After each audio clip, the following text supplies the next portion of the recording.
We are live.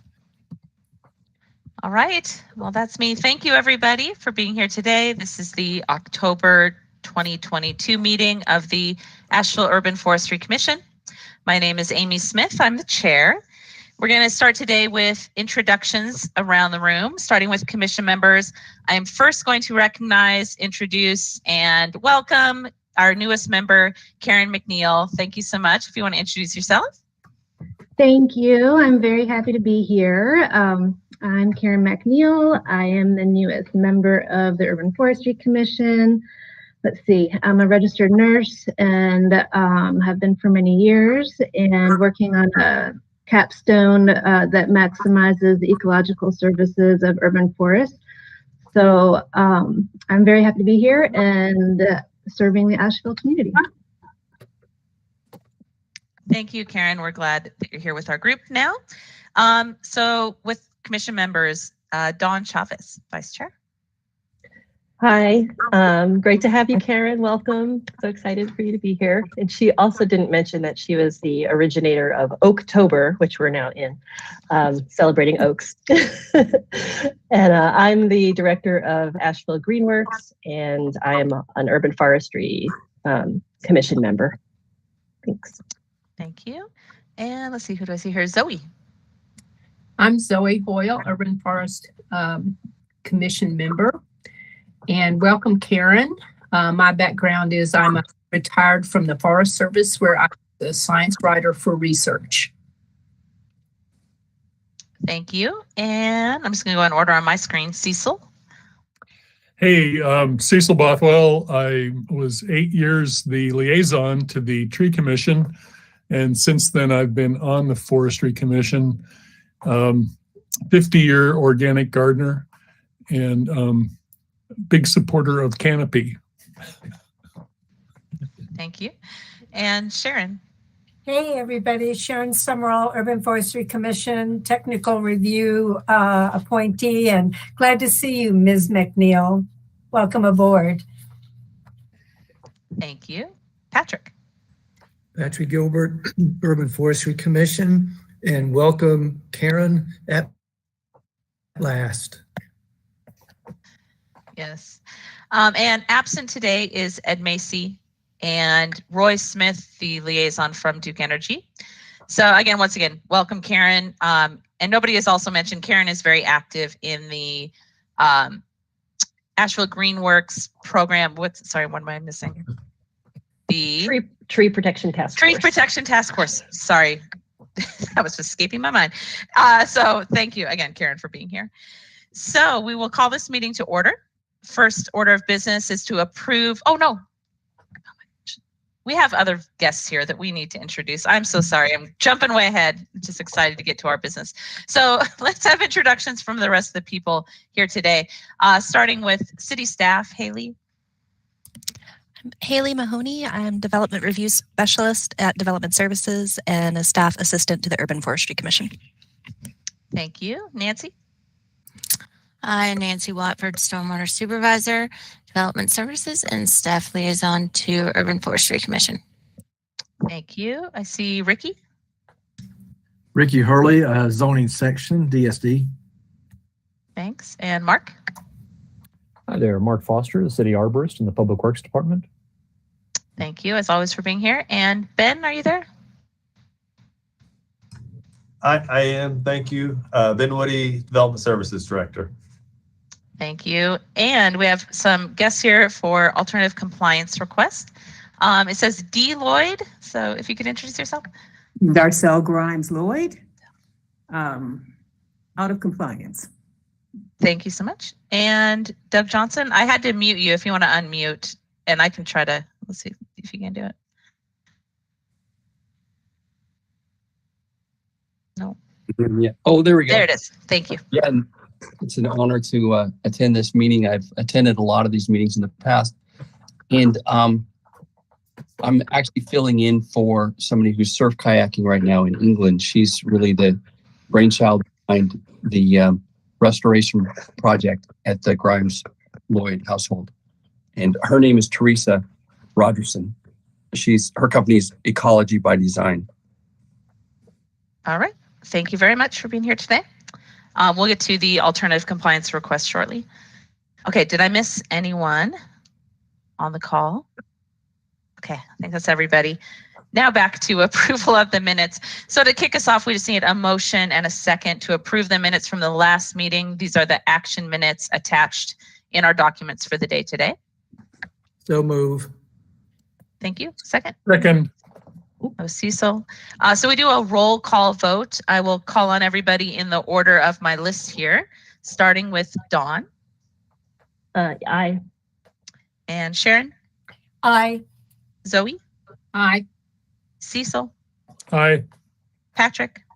Aye. Karen. Hi. Oh, you weren't here at the last meeting, so sorry. I think you're probably off of that vote. Apologies. And I vote aye. You'll get next time. You'll be in there. All right. So the minutes are approved. Do we have any public comment? I believe we do. Hold on. Callers on the line, if you'd like to provide public comment, not for the alternative compliance case, but just general public comment regarding the Urban Forestry Commission, tap *3 to speak now. Caller ending in 2223, you should be able to speak now.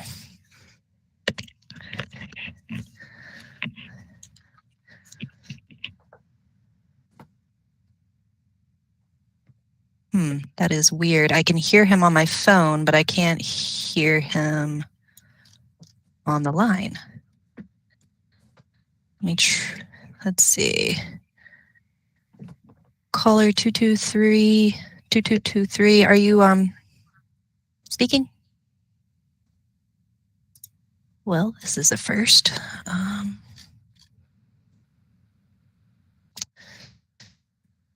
Let me see if I can. That is weird that he's attached to the conference bridge, but not the meeting. Let's see, how do I fix this? Hey, it looks like the bridge line is muted. Bridge line is muted. That could be it. We don't want that. Let's see, where? Is it that 01 ending in 01? Is that it? 855. Yeah, it shouldn't. That might be the issue. I don't have a way to mute or unmute it though. Let me see if I can get somebody from the.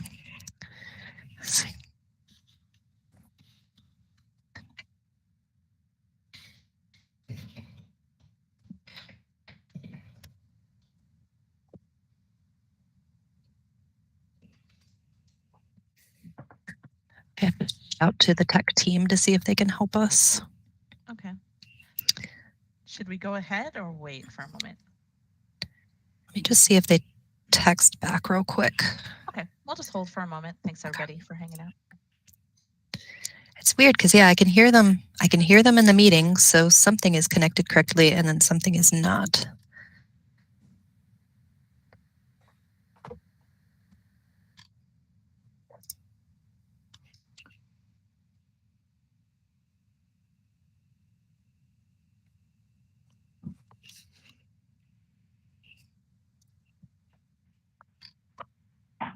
Yeah, I've had that problem, Haley, with Board of Adjustment a time or two. If you recall, we've had that problem. It mutes that line, and we had to scurry. Do you remember how you fixed it by chance? I had to wait on help desk to jump in there to help me. So you're doing what I had to do. I mean, I have a feeling what happens if it joins 2 or 3 people into the meeting, it automatically mutes you as when you join in. And so I think it just muted automatically. And that's probably related to all the problems you were having getting it connected. That makes sense.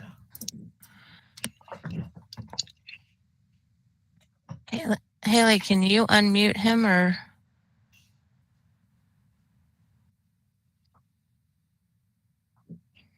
I can't. It doesn't give me any permissions to unmute.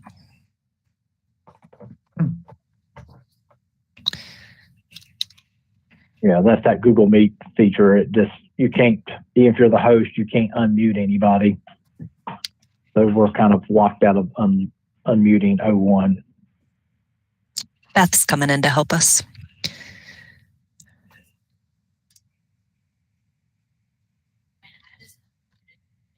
You did? Oh, maybe because you're the meeting controller, you were able to.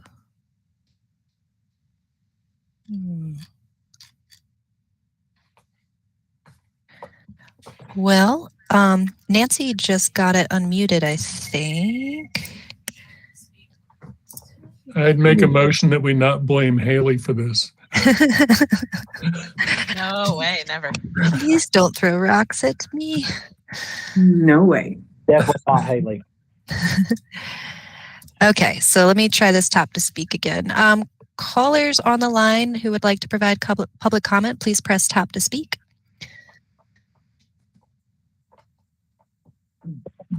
Caller ending in 3086, if you'd please try speaking now. Can you hear me now?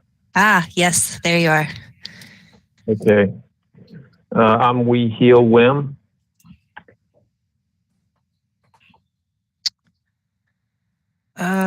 Well, we could hear you, and now we can't again. Hold on one moment, caller. We're trying to work this out. Beth, we just got somebody to be able to speak, and then they disappeared. Okay, have them try one more time. Have them try. There we go. Okay, caller ending in 3086, please try speaking again. Yes, can you hear me? Yes, we can hear you. Okay, I wanted to bring some information that I have to your attention.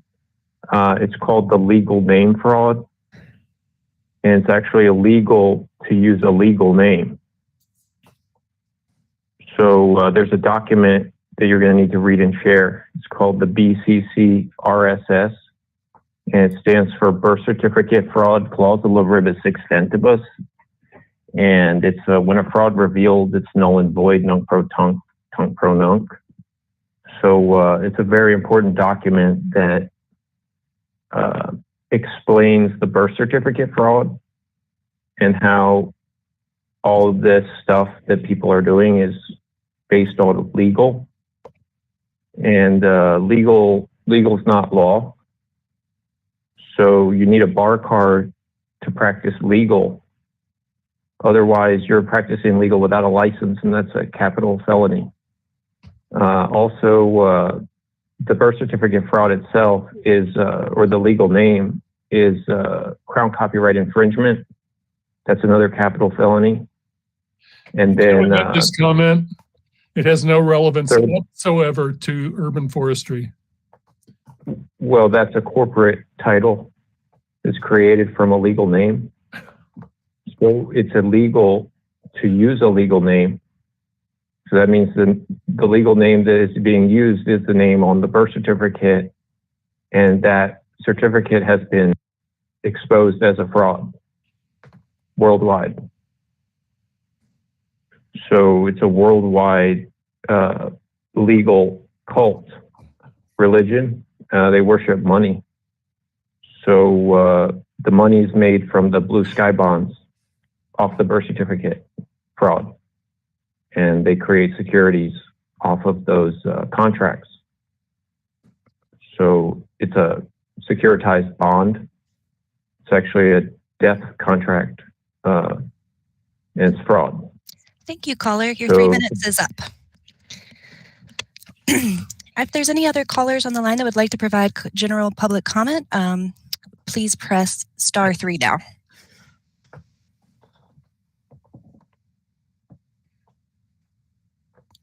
All right, I think that's it for public comment for now. Thank you. All right, thanks everybody. Okay, next is alternative compliance for 346 East Sonley. And Ricky, I think you're here for that. Is that right? Yes, ma'am, I am. All right, so I believe there's a presentation if we want to get that uploaded. Yeah, Nancy's going to present for me, and Miss Grimes' property is the subject of the request.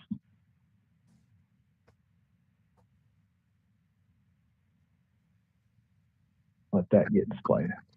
Okay, so thank you, Chair and Commission. The property in question is at 346 East Sonley Drive in the Hall Creek neighborhood in East Asheville, kind of at the end of the road up there before you get up the mountain.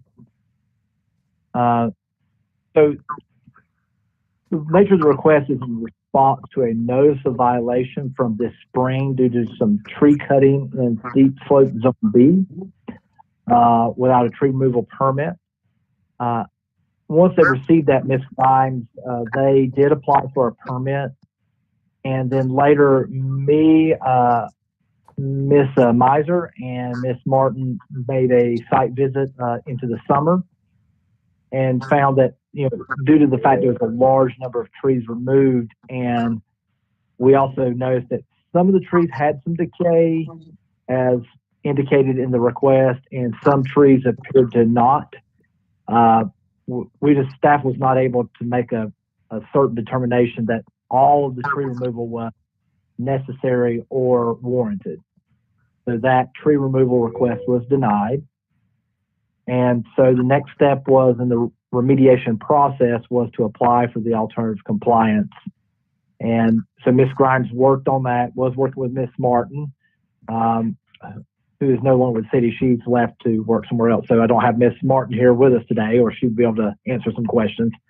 But Ms. Grimes did work with Ms. Martin pretty closely about trying to get this corrected. And it just took a few weeks to get an application prepared and prepare the remediation planting plan.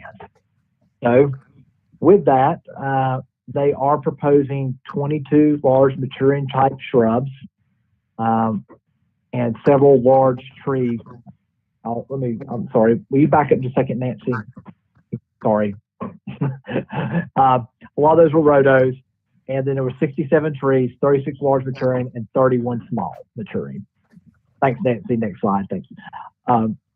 So the nature of the request, if you see the house here in the very center of the slide, they were to the downhill, which is southwest, immediately southwest of the home. And multiple trees were removed. Most of them were large, what I know is a lot of large oaks. And we did, like I said, notice some trees severely decayed. There were some that were hollow on the inside. I will say that. Me and Ronnie did note that. Next slide. And so here is the proposed planting plan to remediate and reestablish vegetation cover on the slope. Next slide, please, Nancy. And one thing I noticed when evaluating the plan was there was 3 proposed Carolina hemlocks. I wasn't sure about that being an appropriate tree type, what they face now currently. One thing I might lean on this tree commission for here is elevation and southern exposure of the site and making sure that the proposed vegetation is appropriate with that southern exposure. So that's a little bit out of my wheelhouse, I'll say that. And as I said before, it was mixed hardwood with notable multiple oaks. And I guess my other question is about rhododendron. I wasn't sure if rhodos or maybe a mountain laurel would be more appropriate in this location with the southern exposure. That's my question for commentary by the commission. And the replanting is necessary to solve or correct the violation. Next slide, Nancy. But in general, I believe based on the number of trees removed and the overall mixture and count, that's probably going to be appropriate to reforest that area. So with that said, I will turn it back over to you, Ms. Smith, on that one. All right, thank you. Do we have a slide of the site plan? That was a nice one to look at too. There's the site plan. If anybody had any questions about that.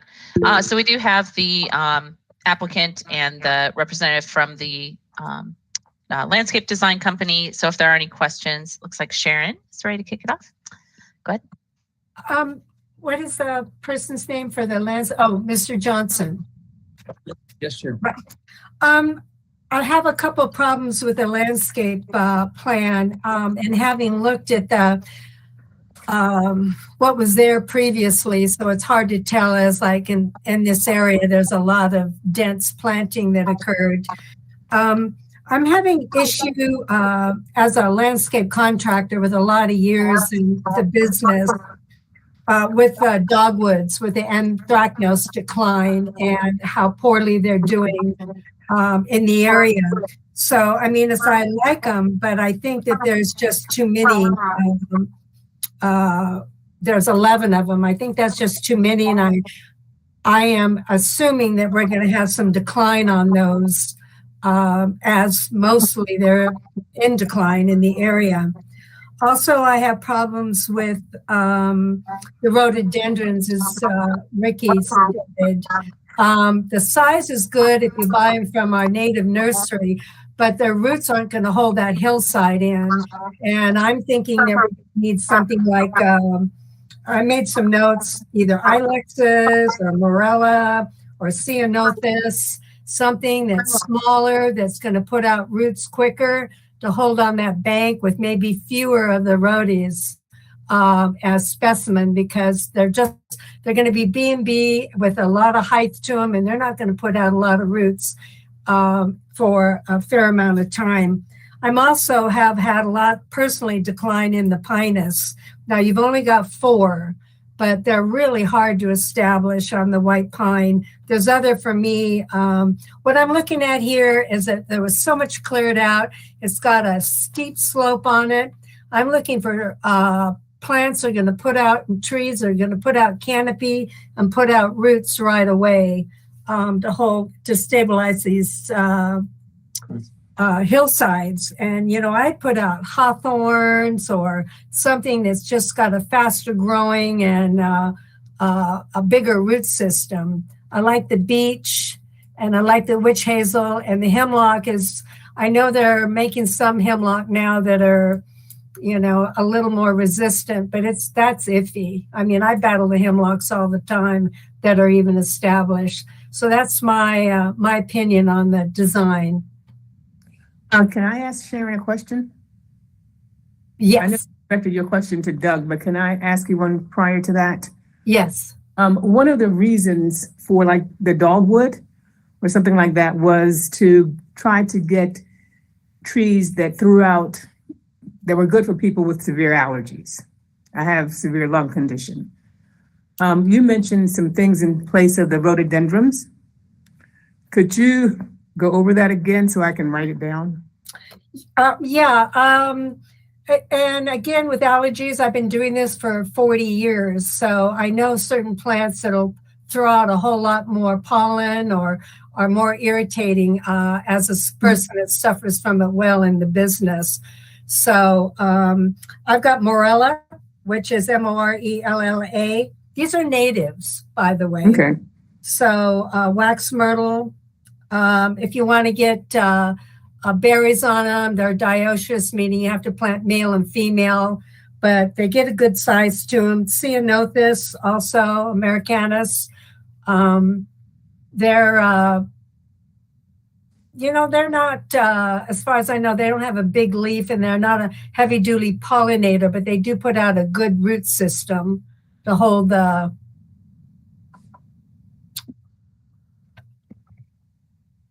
Yeah, I just wanted to jot those down. Since the landscape designer is out of the country, Doug's sitting in for her. And I don't have any problems with changing rhododendrons for certain. We just didn't know what to change it to. Yeah, well, you've hired a professional, and she can give you more. I'm also have a feeling, and I don't know if this is true, and this may be my opinion, that it's got cleared for view.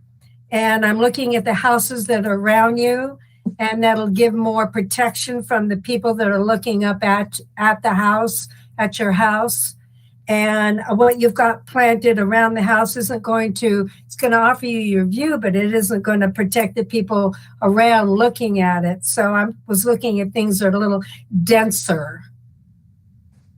But, you know, I don't have, I mean, I think it's a nice planting. I just think you can be a little more diverse. And again, you know, it's like anything. Everybody can have an opinion on what types of trees. Thanks, But Sharon. but one more thing, I do know that the problem with the dogwoods is extensive and is just getting worse. And it's not that I don't want to see dogwoods planted. I love dogwoods, but I think less amount of dogwoods would be better than the amount that you've got. Okay. Would you have any recommendations for replacing the Carolina hemlock? Your landscaper will give you other alternatives, seeing how you've got allergy issues. I mean, I could give you lists. We have a recommended species list that will have a lot of the natives on them. But because you've got allergies, you probably should work with that person a little more so they can tell you. Yeah, what she noticed, and I think she put it in the part of her plan, was that there were some really great trees on the city list, but they're hard to find here, is what she said. Of course, you know, I don't know much about trees. Yeah, and I agree. So when I have to do something like this, I'll go look what's in stock for what I need, something that's 30 feet or 20 feet, find out what's available, you know, and the native nursery that you probably get your rhododendrons from has a good selection. They're probably not going to be as big as you want or as big as we would probably like, but, you know, sometimes you just have to take what we've got. But I understand that is a problem. Yeah, I'll say that I saw that note from the landscape designer, and we fully understand that that is an issue. But it is getting better. I've seen local nurseries with a bigger commitment to natives. All right, so I was going to open it up for more questions or comments. So Patrick? Yes, I have two questions. One, I guess, to the owner. When is the landscape architect due back in this country? She's due back October 15th. And we're 15th. hoping to do the replanting before the November planting season ends, which I think she said would be like the 22nd. Okay. I mean, maybe that's, you know, that's my hope. Okay, thank you. And then my question to either Ricky or Nancy or potentially Sharon is, what is the condition of that slope currently? Ricky? Yeah, I'm trying to unmute here. It takes a minute. The last time I was out there, Patrick, there was a lot of trees. So the trees that were cut were thrown perpendicular to the slope. So there is, you know, slash on the ground. It's not like logged or denuded in the sense that there's all this exposed soil running off into the creeks. There was a lot of leftover material on the ground, still a lot of leaf litter. It seems like they were just kind of cut and dropped in a perpendicular fashion, in the sense of, I'm trying to remember what was the term the prior gentleman used, but it's a method of like using the trees and their leftovers to like fertilize the soil and also attenuate any soil erosion by keeping them dropped perpendicular to the slope, so that it traps any runoff and erosion doesn't actually make it off the site. And it was some European, Scandinavian term, and I'm not even going to try to pronounce it. Hugelkultur? Yes.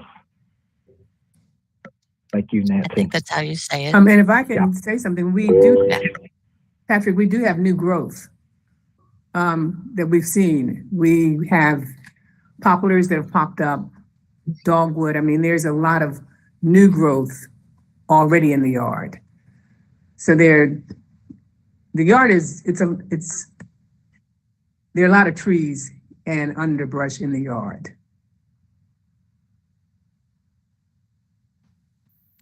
Okay, thank you. All right. Any other questions, Patrick? All right, Karen? No, but I will have a motion to make. Okay, thank you. Karen, go ahead.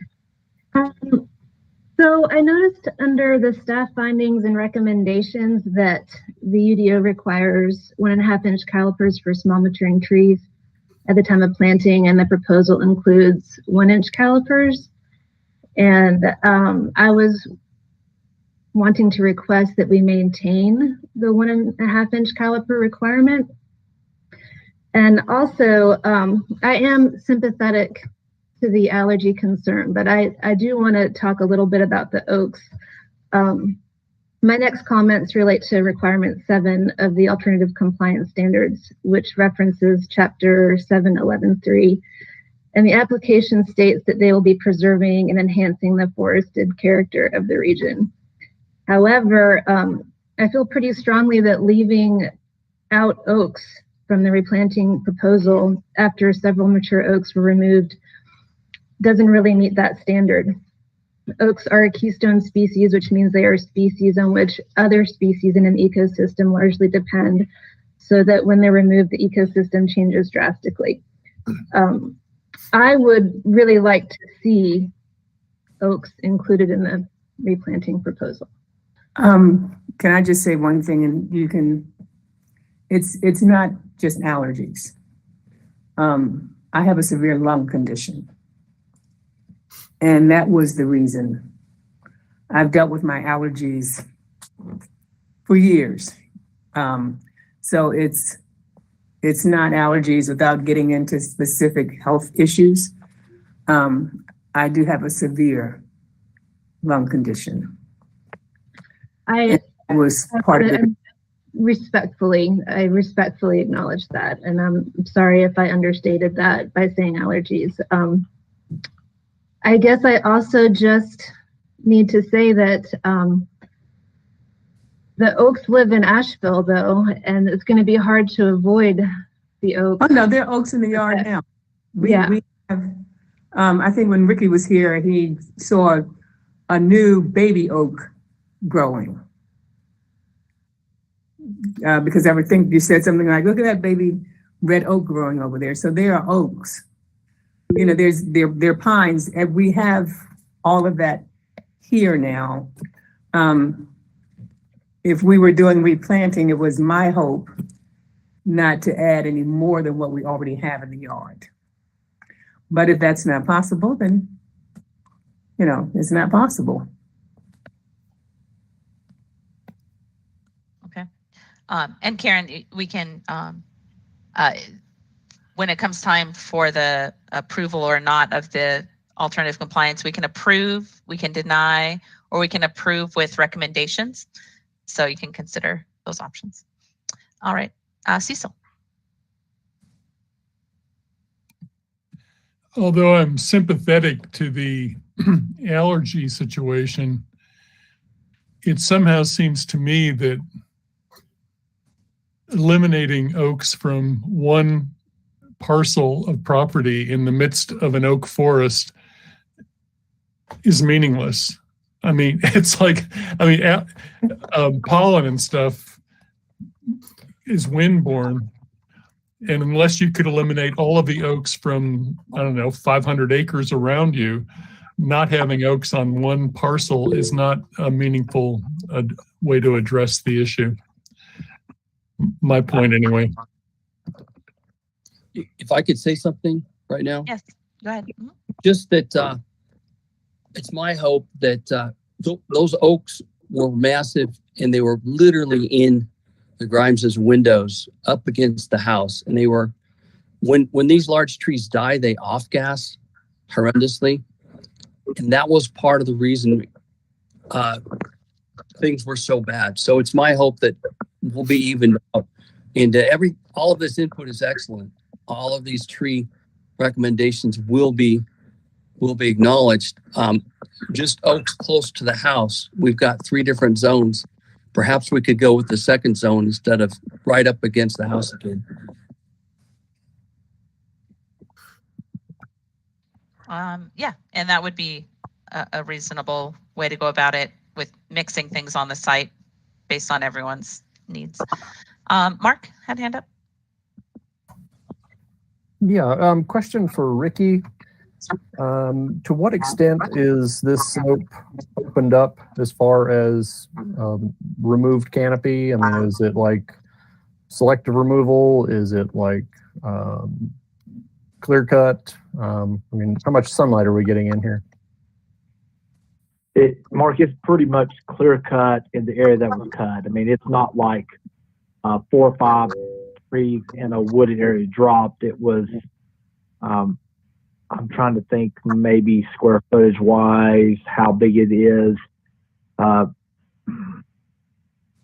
Okay. All right. Well, that's good. But I'd say it's at least a 1/4 acre cleared. You know, there's, you know, if you drop everything, you got some of the small saplings left. They're like 1-inch caliper. They're 10, 12, 15 foot tall. There's spindly stuff, but it's, you know, it's kind of like, you know, typical second growth forest in Appalachia, where most of the stuff is upper story canopy, and there's some small woody brushy stuff that's growing in between all the large stuff, but it's not a real thick under canopy at all, like you would see in something that's, you know, 30 years old. It's more like been there probably for 70 or 80 years or better. Okay. Well, I asked that so I can better understand the site and, you know, frame my observations. The first thing I noticed about the list was a lot of the species seemed like they would be happier facing north or east rather than facing south. The sugar maples are not necessarily going to be very happy. The beech wouldn't necessarily be very happy. They'd probably get a lot of sun scald. The rhodos wouldn't necessarily like facing south. The other thing that occurs to me, I share Karen's concern for wanting to make sure that oaks come back on any site where they're removed, but seeing as this is a formerly forested site that is now receiving a whole lot of sunshine, realistically, even if you planted oaks, they wouldn't grow fast enough to prevent being overtopped by all the poplars and you know, shade intolerant species that are going to be growing like gangbusters and filling this place in. So, you know, I see the desire to have the oaks in there, but they're going to get snuffed by all the faster growing stuff that is coming up. And really a lot of the things that are planted back may or may not keep up with what's going to rapidly try and fill that space. So my observations. Thank you. Cecil? Cecil, you're on mute still. I'm being a good person and muting in between. Thank you. Thank you. I have a question for Ricky also. I haven't seen the site. And again, I'm not unsympathetic regarding the allergies, but would it be your impression that the principal reason for cutting all these trees was a view? Hey, real quick, Cecil, while we can ask this, it is not part of our consideration necessarily why the violation took place. We're not litigating that there was a violation. There was a violation. Just a heads up. You can still ask your question, but I get that, really Amy. I get that, Amy, but it does affect, I think it does affect our view of the original removal. I mean, in the same way that a supermarket parking lot where they cut down the required trees or top the required trees, I just think it's a factor here, whether or not we're litigating it. I can offer some input here. There were a total of 7 arborists that started studying this property in 2013. Erosion was horrific, ironically, until we did this. There was a complete loss of canopy due to being overshrouded by massive trees, and the water was gushing. I worked with city officials on this 3 years to try to figure out what to do. Nathan Pennington's one of the people that I worked with. You guys might remember him. He's with the county now. So erosion was bad before we actually did this operation, which we held off on for 6 or 7 years, trying to figure out if there was any other solution. This is a very unique property in terms of the topography. Every time it rained, massive amounts of soil running right down the road, clear down to the end. So by applying hugelkultur, which works in this situation, we stop the erosion. Thank you. Sharon? I was going to mention that the steepness of the slope, that how you're going to plant is going to be difficult in establishing these plants.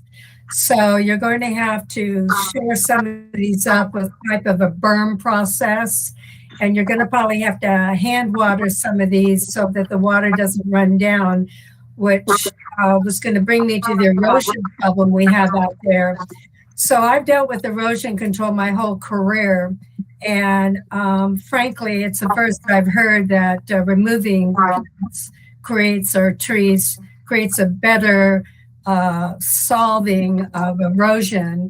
And if there was really why this was done was due to erosion control, then I would like to see the plans with the city. Because when I go in and do erosion control, I've got a plan. And generally 90% of the time, it doesn't mean removing trees. It means adding more underbrush, and it means adding more plants with better root systems to it. Not saying that you're not correct, because I didn't walk the property, but if there were plans that were brought in that created this for erosion, and it was specific, then it would be good to see those plans. But personally, I will not recommend this to be, I know we don't have it on the table. I personally won't recommend with this planting plan it to be approved without, I would like to see a wider range of planting, more underbrush planting to hold up this steep part of this slope. So that's my opinion on that. So I just have one question. Sharon, do you want an increase in the number of trees and shrubs? Is that what you're saying? I would like to see, as Mark stated also, I'd like to see a different type of planting, a more diverse type of planting for the exposure of this hillside. And I'd also like to see some smaller shrubs put in there that hug the ground better, that grow wider and up to about the 4 to 5 feet height on the steeper ends, that will hold it, that are also pollinators and are natives, that are more conducive to an older forested area, as opposed to what I call a landscaped area, a more naturalized setting for it. That will take this some, so that's my. Would you like to make that a motion? So more smaller shrubs. Yeah, I'd like to see more diverse planting for the exposure. More native and more conducive to the site. I'd also like to see on the plan what's existing, so that if you've got some overstory on this, that we know what plants are offering the shade, because you don't want to plant something and spend all this time and money and struggle with getting things to grow.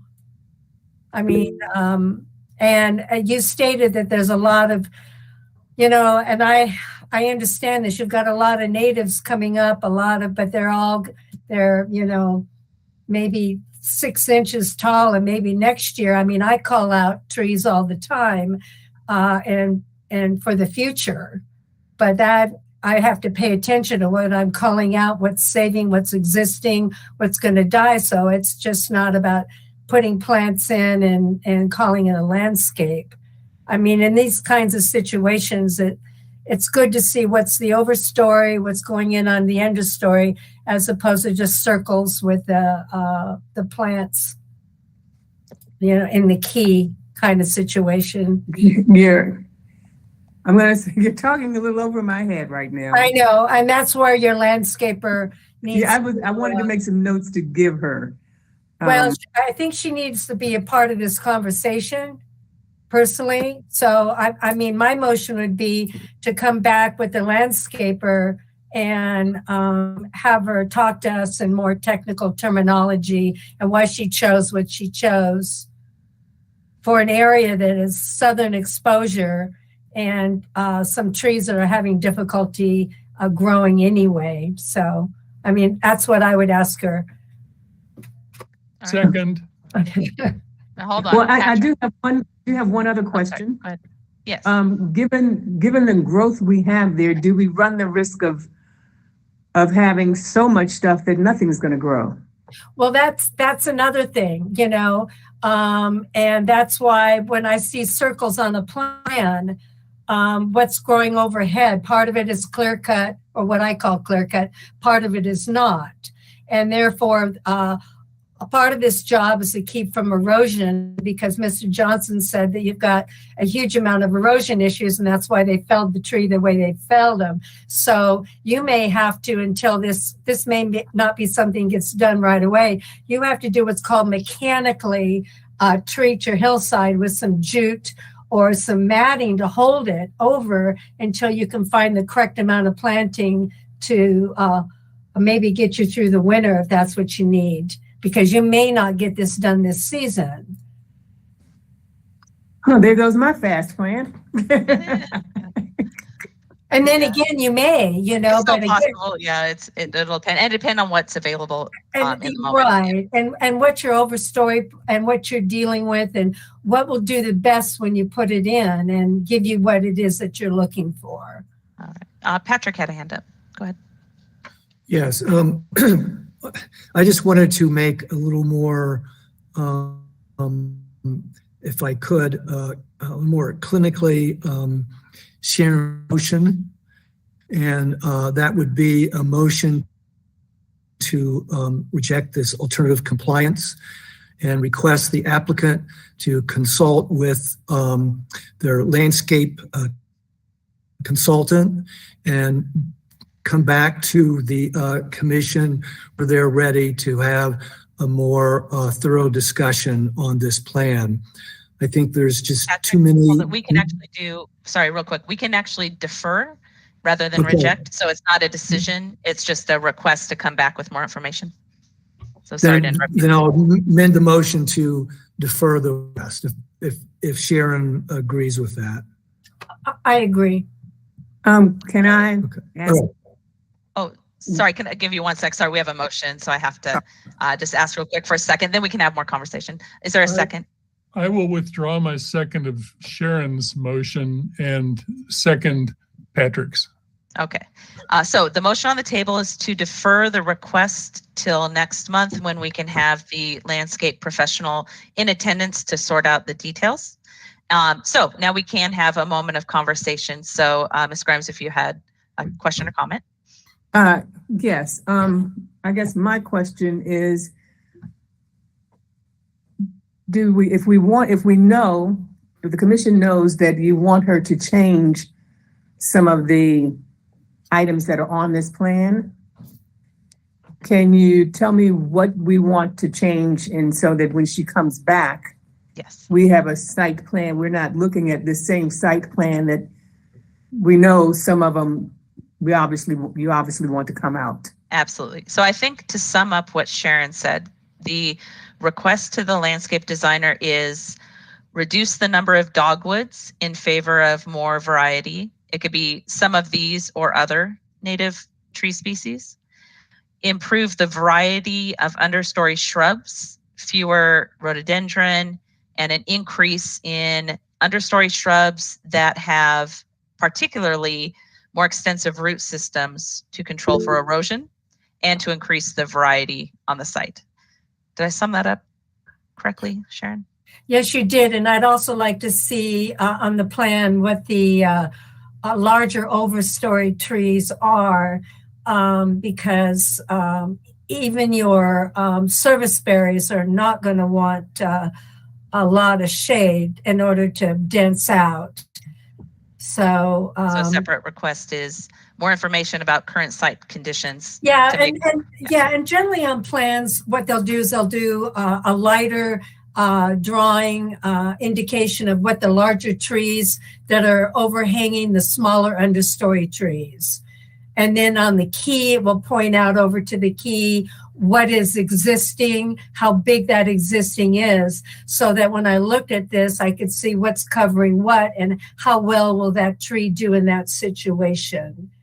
And then also which is north and south and east and west. Okay. Will this part of what we're discussing be on the YouTube Yes. so that she can see it? Oh, yeah. Yes. So I believe our recording is going. So yes, you can absolutely refer to the recording as well. Okay. I know. I just wanted her to look at, to watch the recording so she'll have an idea, since I may not be able to explain it quite the way. It's available. Patrick? Yes, in addition to Sharon's suggestions, I think the applicant should pay attention to the comments and recommendations made by the city arborist, Mark Foster. Said that the majority of the trees suggested on this list would not do well in a southern exposure. Right, that some of them may not be suited to southern exposure. Yeah, thank you for that point as well. And then the hemlock question.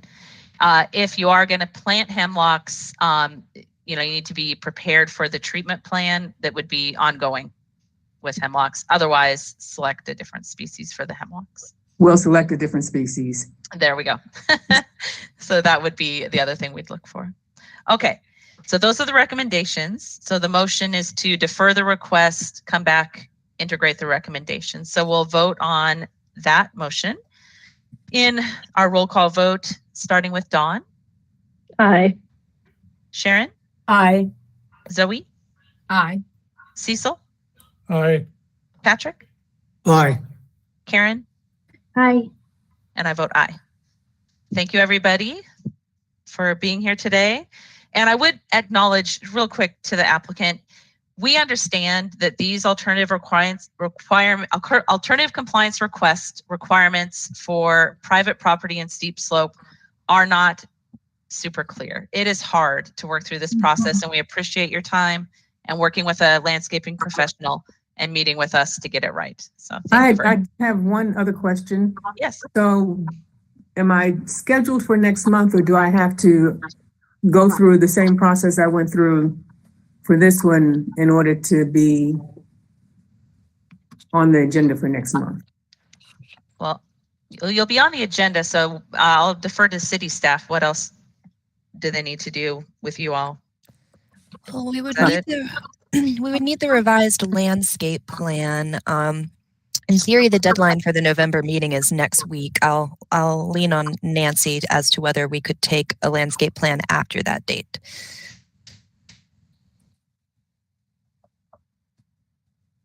Do we know that in this moment? We may have to get back to you on exactly what we'll need. But can I get city staff to say, yes, you'll help me with that? Yes. Okay, thank you. All right, thank you. We'll be sure to be in touch and make sure we get what we need. Okay. Thank you. Thank you, everyone. You guys are awesome. Thank you. All right. Can I leave now? Yeah, you may. Thank you. You are definitely free to go. Thank you so much for being here. Thank you. Really good American chestnut information is coming out. We've been gathering American chestnuts in people's backyards, the real ones. With a new report to share with you guys. It's really exciting. Thank you. Well, maybe if you want to be a guest speaker, send me an email. We could have that as a presentation. Will do. Thank you. Thank you. Okay. Next on the agenda, we had a line item for a presentation from the Sustainability Office. That is delayed till next month, so apologies. We'll have Bridget in November. So that brings us to staff reports and updates.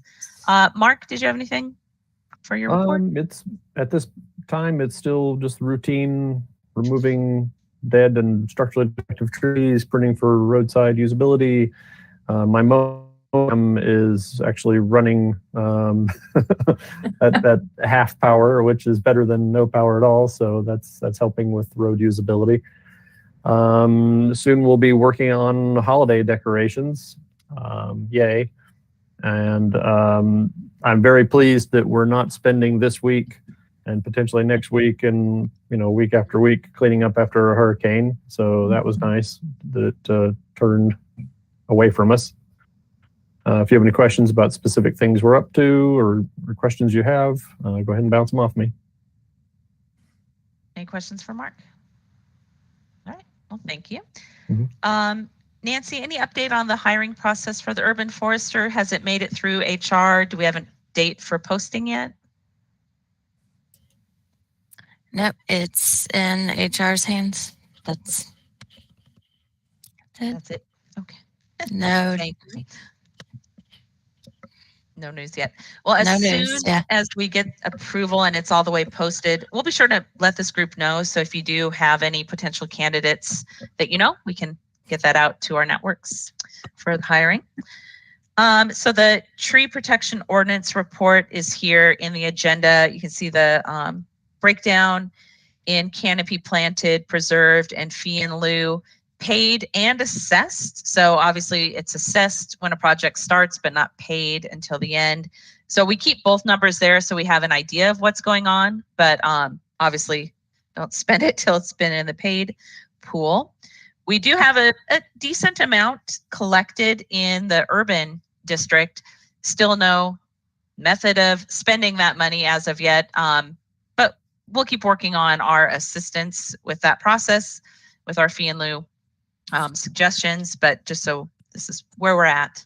Does anybody have any questions for staff or discussion around these metrics? Alrighty. Then next we have old business. So Karen, I'm not sure if you've watched our meetings online or, kind of know where we're at with this, but we've set up several working groups to be able to conduct business outside of regular meetings and then bring to the group suggestions, recommendations, and updates on these different sections we've been working on. So as far as Karen and anyone else, if there's a working group that you're interested in but you're not on, speak up. We can move things around. If there's a working group that you're on and it's not working for you any longer, speak up. We can change the membership of the working groups. So first, the policy working group. Ed's not here, so Patrick, that's Patrick, Ed, Sharon, and myself, working primarily on the Article 19 revision, the 719.3, right? Do I get that right? Okay, thank you. Revising and updating the tree canopy protection ordinance, working on a revision of Chapter 20 and the hazard tree assessment and response that we started talking about last month. So Patrick, any updates right now? Unfortunately, I don't have any updates because we haven't met. And I'll speak to you, Madam Chair, offline about that. I do have a question for Mark Foster, if he's still here. Back on September, I believe it was, the chair exchanged some emails with Greg concerning a meeting with Public Works on the Chapter 20 revision.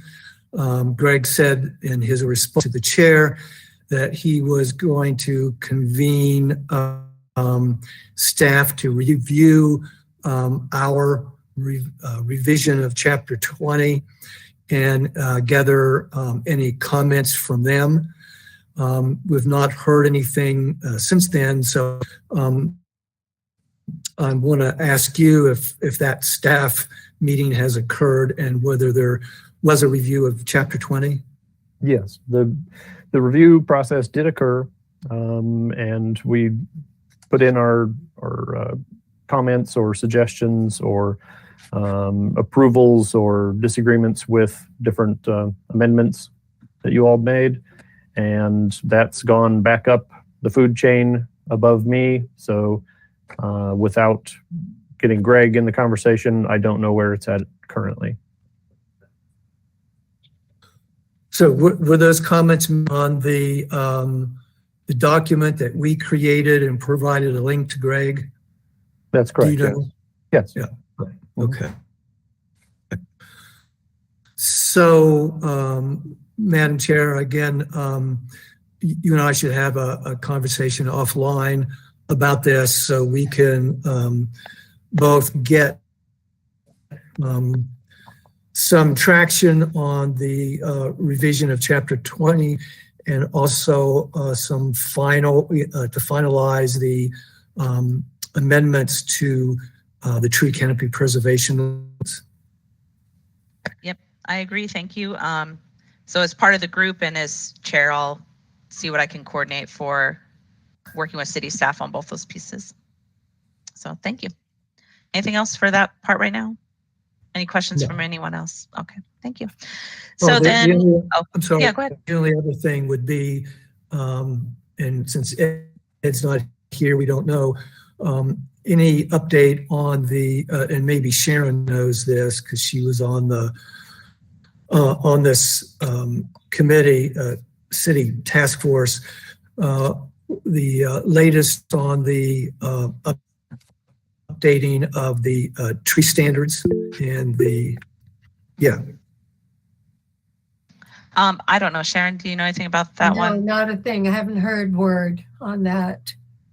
Last I heard a few weeks ago from the DILA, it was really close, but I don't know how close, like to the finish line or not. But I'll ask for an update on the standards, tree planting standards.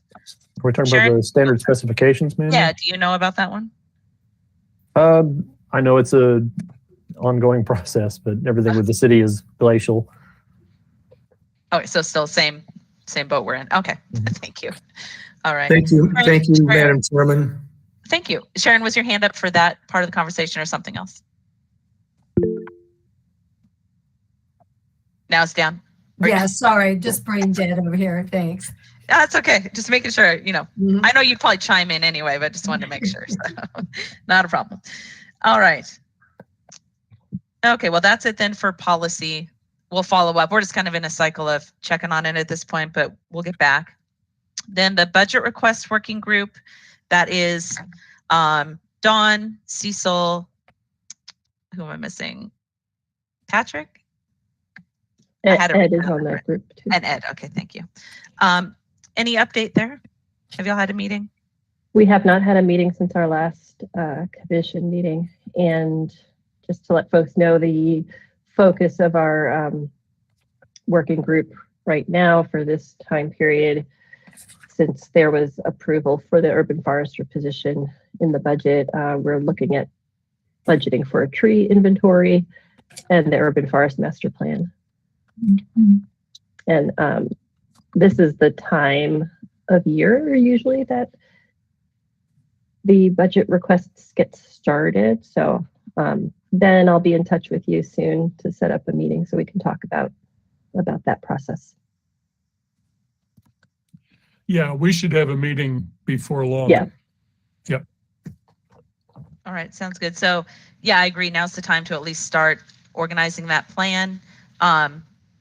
I know that Ed probably has some of the details, but if you need any updates on what some of that pricing would be, let me know. I've had some conversations with some subcontractors that do that work if you need some data. Yeah, perfect.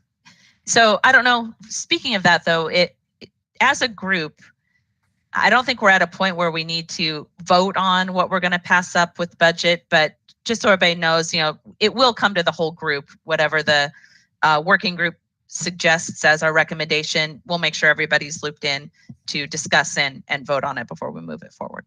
So, all right. Next working group, the fee in lieu.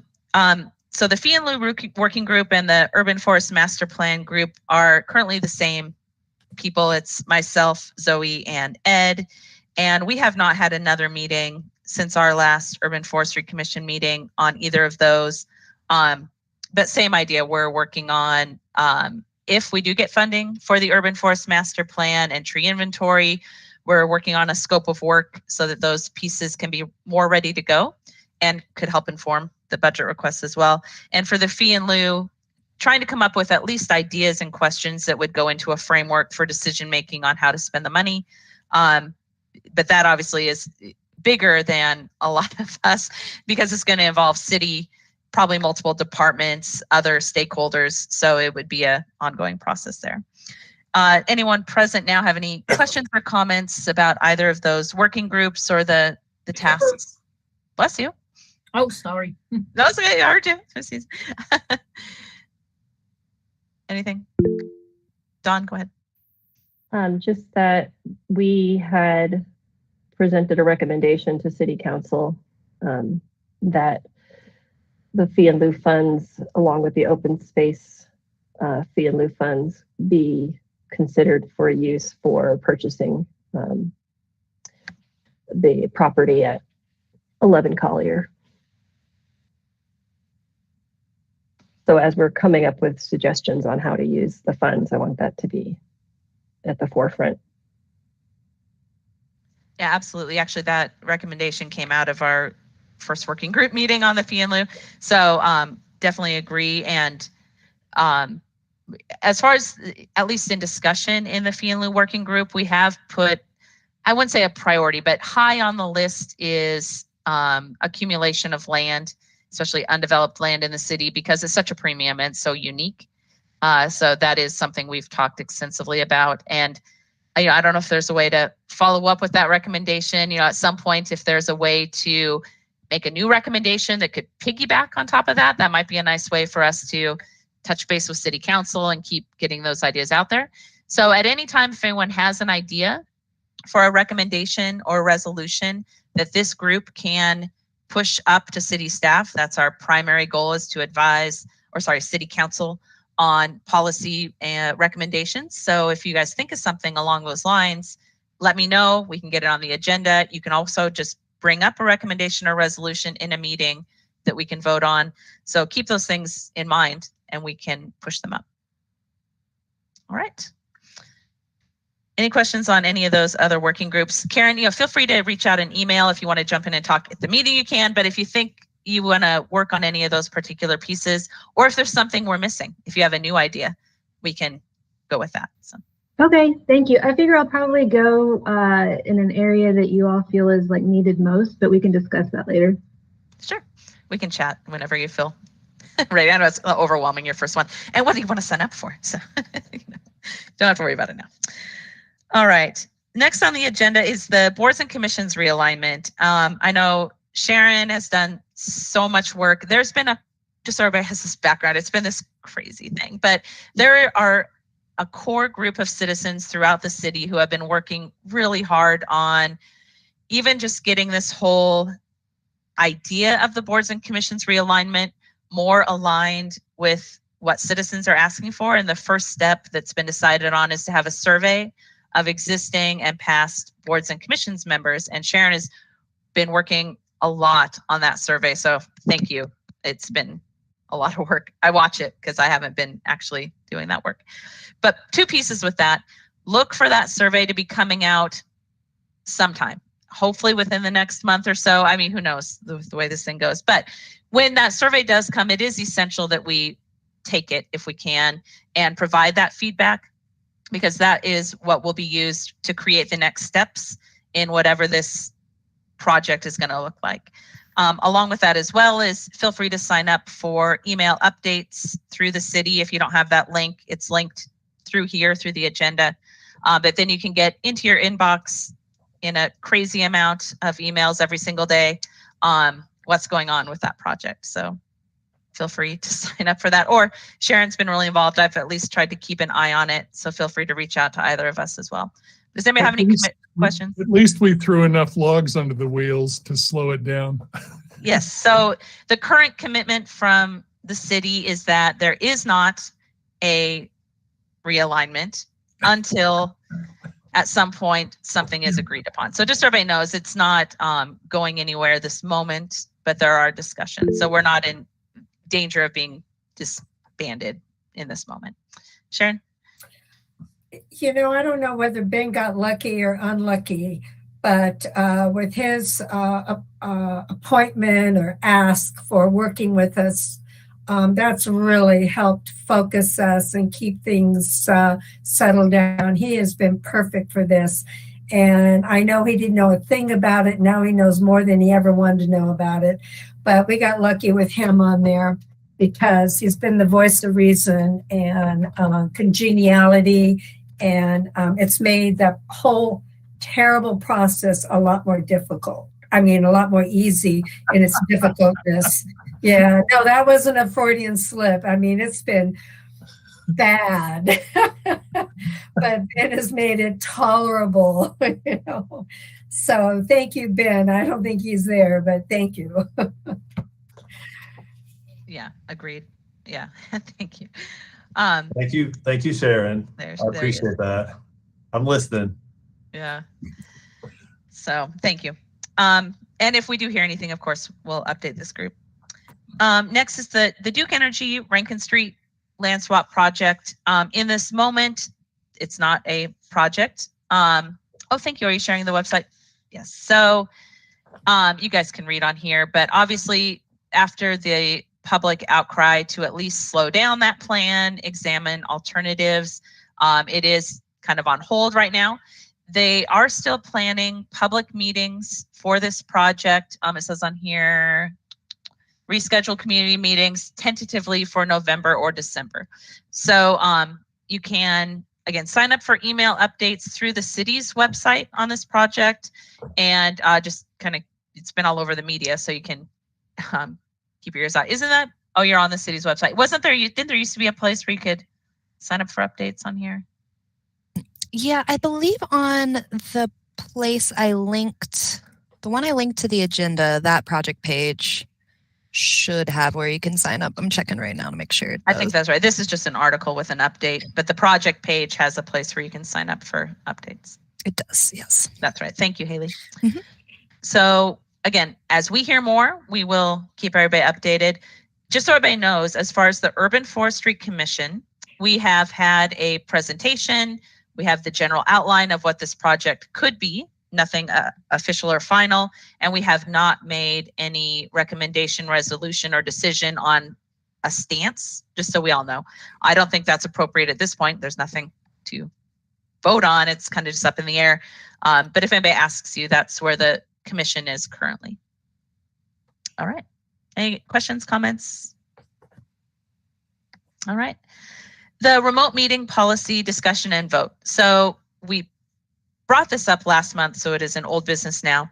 The city council did pass the guiding wording, I'm not sure what they're calling that, where boards and commissions can choose two options. And this would be whatever we choose, we would be held to for, I believe, a year. Sorry if I don't have those details in front of me.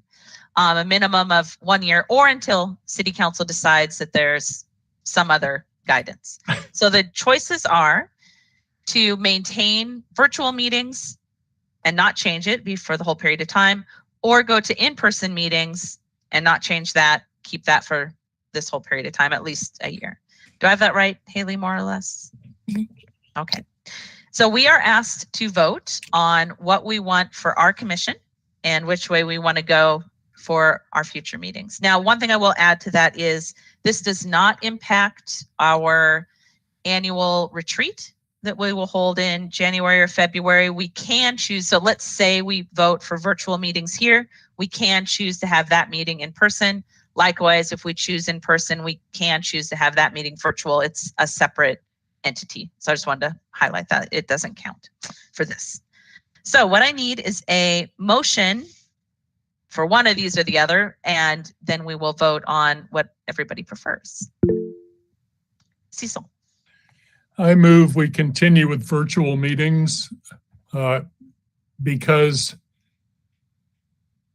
if we're attempting to green the city, having everyone drive to a central point is exactly antithetical to the problem. Thank you. Is there a second? Just jump in if there's a second. I second that. Thank you, Dawn. We can have discussion if anybody wants to highlight pros or cons of either position. Sharon?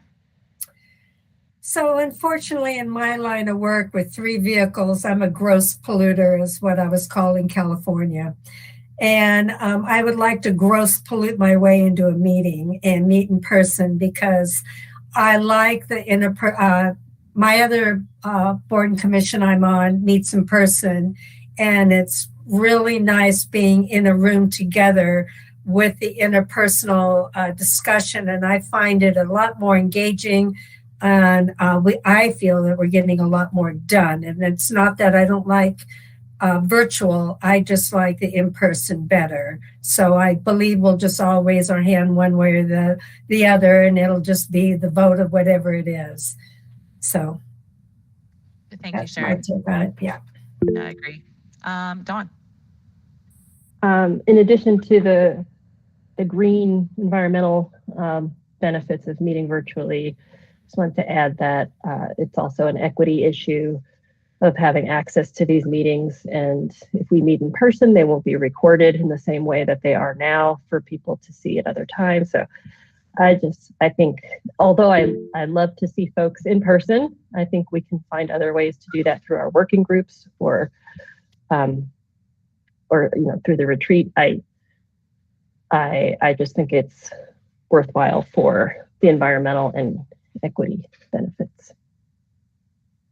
Thank you.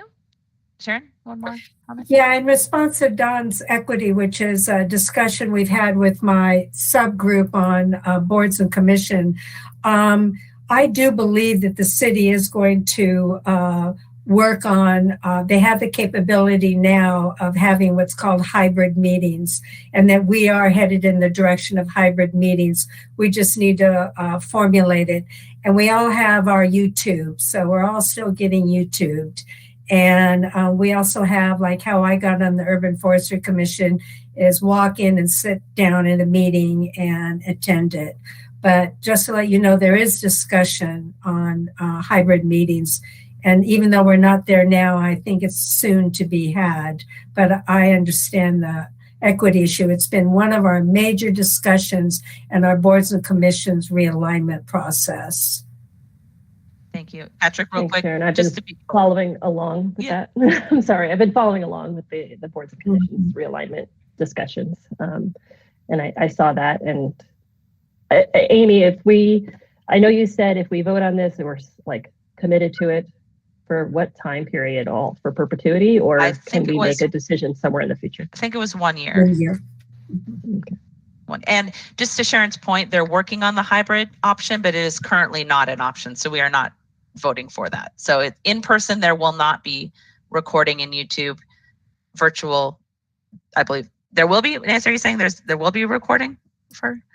Haley, aren't we supposed to record and then they'll post the YouTube? Not live streamed. Yeah, so I don't even know if it'll be YouTube so much as just a record. So there's a couple options. We can bring a computer in and set it up so we can record using a Google Meet function, the group while they're in person, or we can just provide an audio file.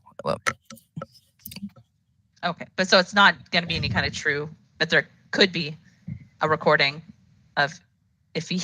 Yes, there'll either be audio or a visual, one or the other. All right, lots of hands up. I'm going to go in order that they popped up that I saw. So Patrick? Yes. Would the vote of the commission in relation to its meetings apply to the working group meetings? No, the working groups can choose whatever option they prefer. Okay.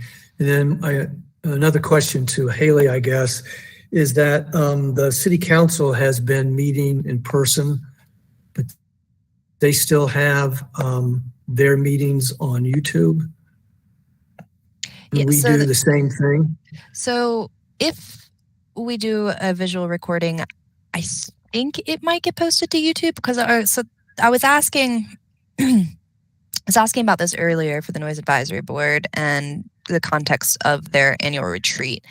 And I know that for the annual retreat, we can be in person, even if we wanted vote for the virtual option.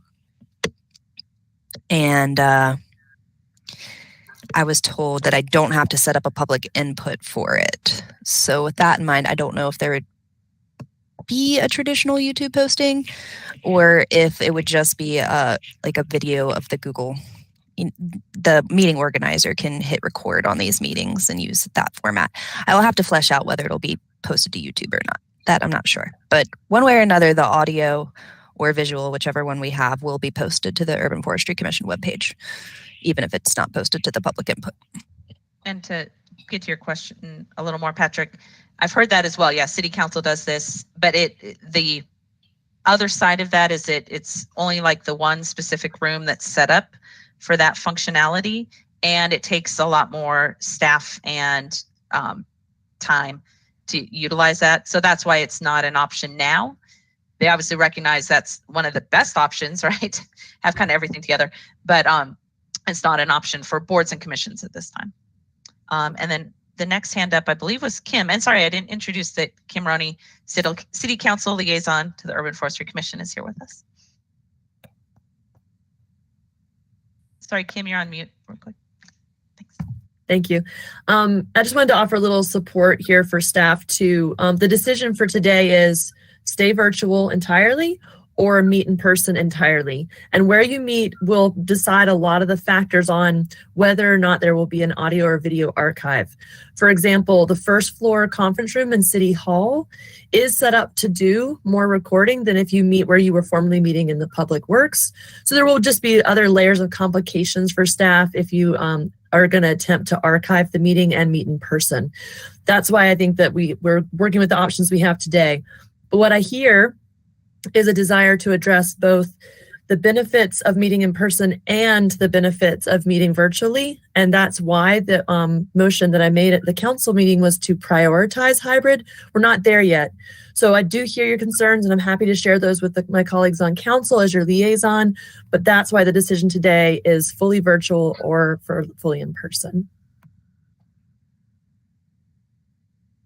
Thank you, Kim, for the clarification. I believe the next hand up was Sharon.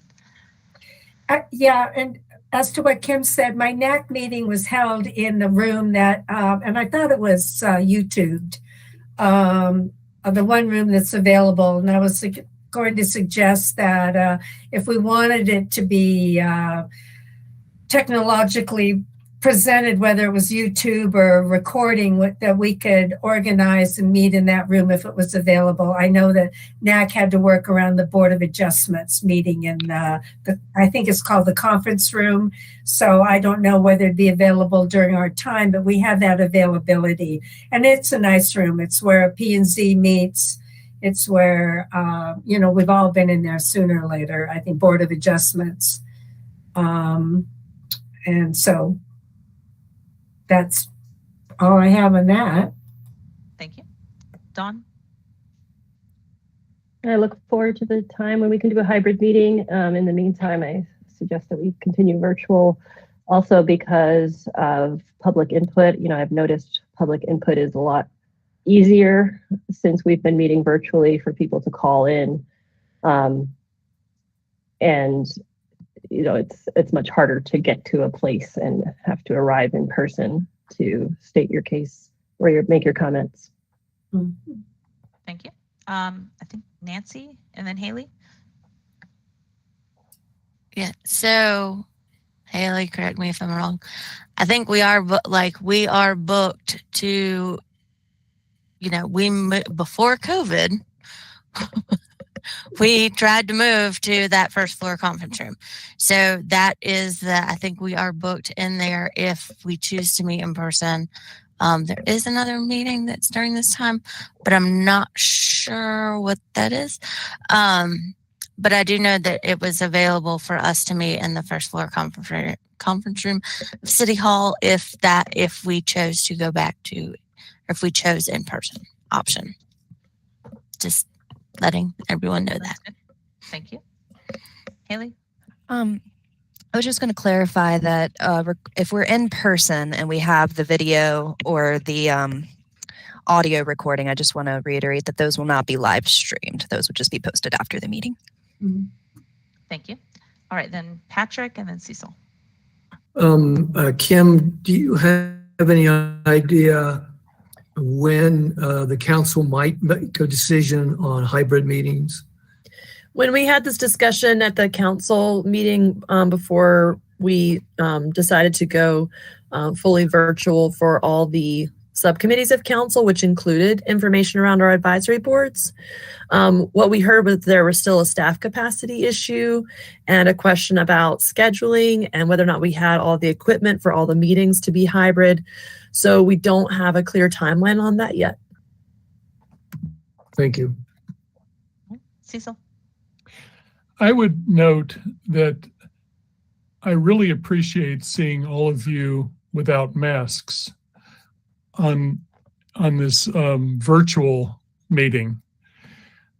I would note that we have still about 400 new cases of COVID a week in Buncombe County. And therefore, if we were all to get together in a physical meeting, a lot of us, certainly I, would have a mask on. And actually, in many ways, reading people's faces on this virtual meeting is much better for me than reading faces in a meeting with masks. I mean, I know some people say that this virtual thing is less personal, but during COVID, I have found that it's actually more personal.